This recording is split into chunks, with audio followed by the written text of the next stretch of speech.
Buenos días, economista. Buenos días, Patricio. Un gusto estar nuevamente aquí en este programa. El tema que se conversa permanentemente en la familia ecuatoriana, en la empresa, en la institución, en la cotidianeidad es el IVA. ¿Cuál es la condición hoy? Hoy la Asamblea Ecuatoriana deberá pronunciarse si se allana al veto de Daniel Noboa. Para allanarse necesitan la mayoría más un voto. Esos votos son fáciles. Pero para mantenerse en el pronunciamiento original, es decir, que no sube el IVA, se necesitan 92 votos. Difíciles, dicen los políticos. ¿Cuál es su criterio? Primero sobre el contexto político en la Asamblea Ecuatoriana y luego la incidencia que tendría el incremento del IVA. Vamos por la primera parte, Gustavo.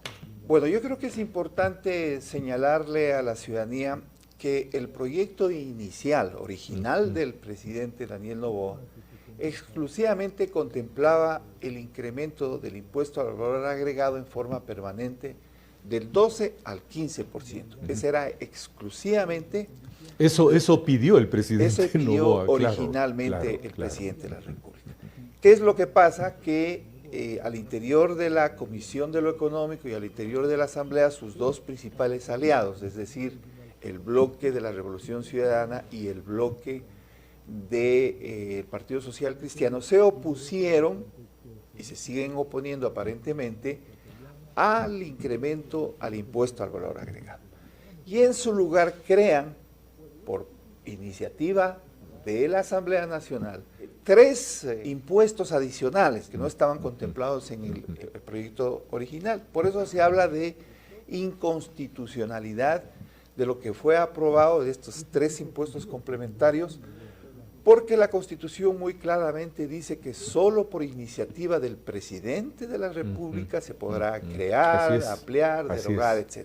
El presidente nunca propuso divisas ni a la banca ni a empresas. Exactamente. ¿Cuáles son? Rápidamente es una contribución a las sociedades del 3.25% de sus utilidades, tomando como referencia la base imponible del año 2022, encima con carácter retroactivo, porque se coge de base un ejercicio fiscal que ya pasó. Y para el caso de los bancos crea una contribución que me parece a mí excesiva, confiscatoria, sobre la base imponible del año 2023, que se aplica una tabla que llega inclusive hasta el 25% dependiendo del valor de las utilidades obtenidas por las entidades bancarias. Adicionalmente se incorpora la disposición que sube nuevamente el impuesto a la salida de divisas al 5%.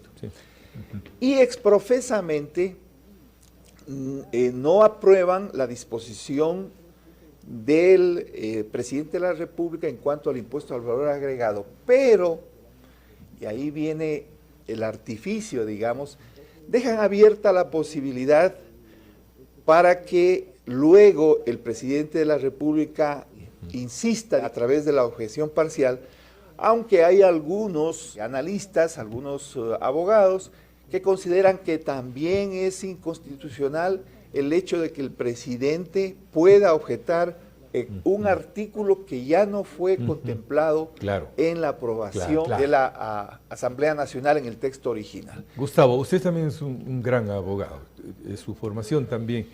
Parece que va a ser la Corte Constitucional la que resuelva. Al parecer se orienta hacia esta instancia. Yo creo que lo más discutible en este caso, y yo creo que a todas luces inconstitucional, es el hecho de haber creado nuevos impuestos o nuevos tributos. ¿Por qué? Porque en eso la Corte Constitucional ya ha sido clara en el sentido de que solo puede por iniciativa del presidente de la República. Es decir, aquí no hubo iniciativa. Claro. Gustavo, le integro un elemento adicional a este diálogo. Gustavo Noboa, bejarano, cuando fue presidente de la República, vivió una situación parecida. La Asamblea le negó la vigencia de un impuesto, pero él, igual que Noboa, bajo los criterios de inconstitucionalidad, lo propuso. Me estoy refiriendo al IVA. O sea, ya se vivió esta instancia y hay un pronunciamiento de la Corte Constitucional que negó la propuesta que hacía Noboa, sobre la base de que la Asamblea ya lo negó. Es decir, ya hay jurisprudencia sobre este tema. Y además hay una disposición en la Constitución que dice que el presidente de la República, en caso de objeción parcial, no podrá incluir las materias que han sido negadas. Así es.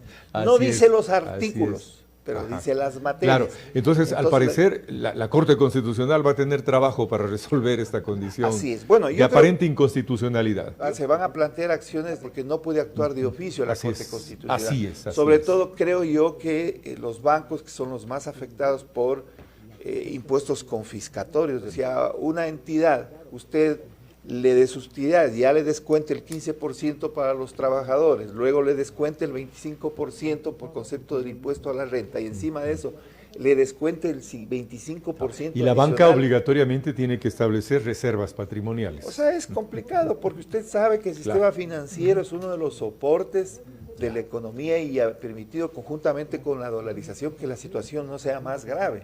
En todo caso, aquí vamos a ver qué es lo que pasa, porque como usted señala, este rato pues hay la objeción del presidente de la República que dice no.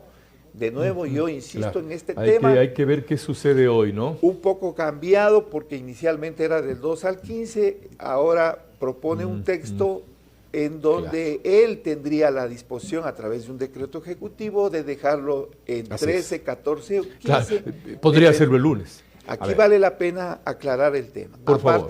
A partir de que se envía la objeción, allá se tiene un plazo de 30 días para tienes razón. allanarse claro.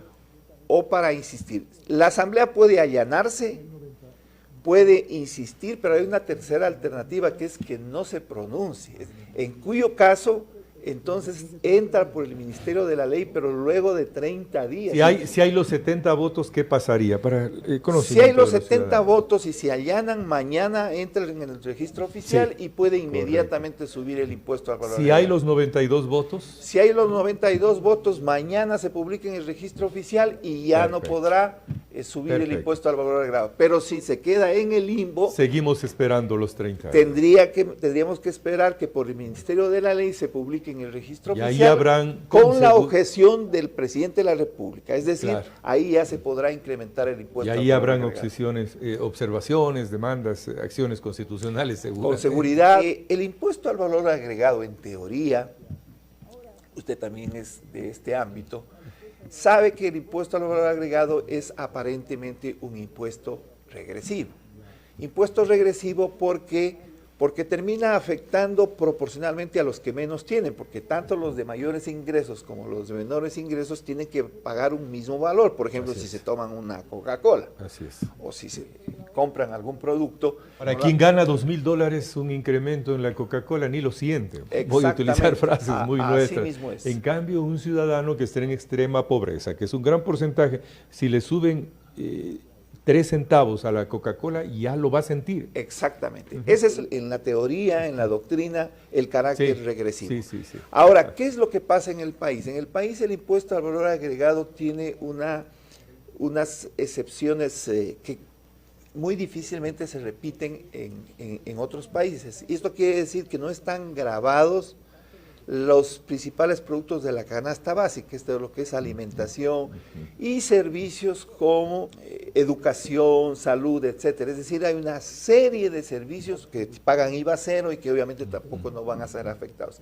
Entonces, por estas situaciones excepcionales que tiene la legislación ecuatoriana, es que el impacto inflacionario del impuesto al valor agregado es menor de lo que debería ser o de lo que es en otros países. No quiere decir que no puede haber un impacto inflacionario. El efecto inflacionario, por ejemplo, del impuesto al valor agregado es menor que el impuesto a la salida de divisas.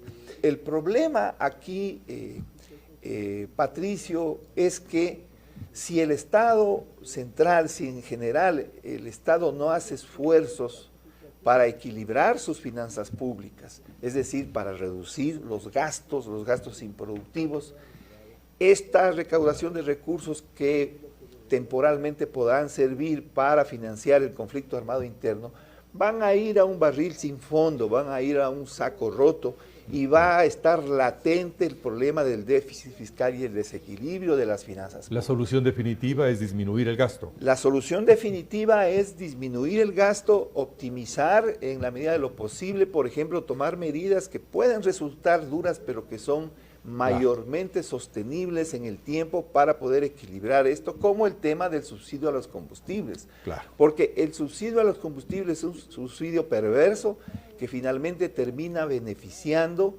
a los que más tienen y termina beneficiando a los contrabandistas, a los narcotraficantes, etcétera. Entonces ahí es importante focalizar, pero lo ideal es que estas empresas y las personas que tienen los ingresos suficientes, pues no se vean beneficiados de un subsidio que en el Ecuador tiene unas características que no hay en ninguna parte del mundo, es decir, es general y es permanente. Son años y años que el subsidio a los combustibles es parte de los gastos que podríamos llamar del sector público, lo que ha contribuido a tener un desequilibrio estructural o un déficit fiscal estructural. Gustavo, qué gentil. Siempre Muchas grato gracias. recibirlo. Muy amable.